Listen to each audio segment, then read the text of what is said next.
Senza dubbio il fatto che questa manifestazione si svolge alla Camera dei Deputati è un riconoscimento importante per una delle associazioni più rappresentative del mondo agricolo, per le sue eccellenze che oggi verranno premiate giustamente e per tutto quello che c'è dietro, non solo chi viene premiato ma tutte le altre aziende piccole, medie o grandi che fanno dell'agroalimentare italiano un'eccellenza nel mondo, ma c'è bisogno, perché lo rimanga un'eccellenza, di risposte strutturali a sostegno dell'innovazione, a sostegno del ricambio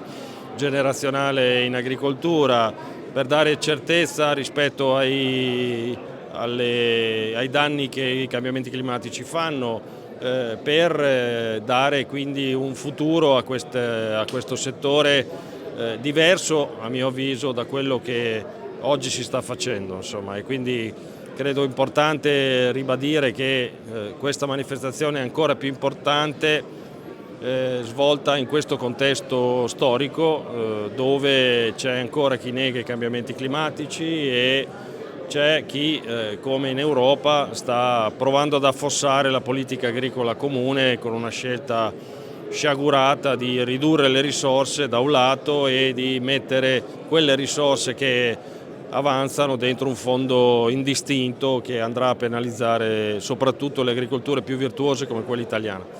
Sui dazi, anche ieri il governo, rispondendo a una nostra interrogazione in aula,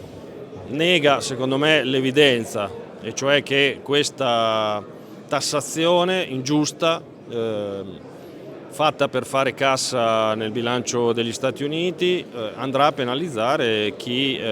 in questi anni si è costruito un mercato negli Stati Uniti di export importante. Il governo continua a negare, ma i dati che Confindustria ha messo non solo sull'agroalimentare, anche sugli altri settori sul piatto sono molto preoccupanti. E secondo me bisognerebbe preoccuparsi tutti insieme di trovare delle risposte a quelle imprese che saranno fortemente penalizzate.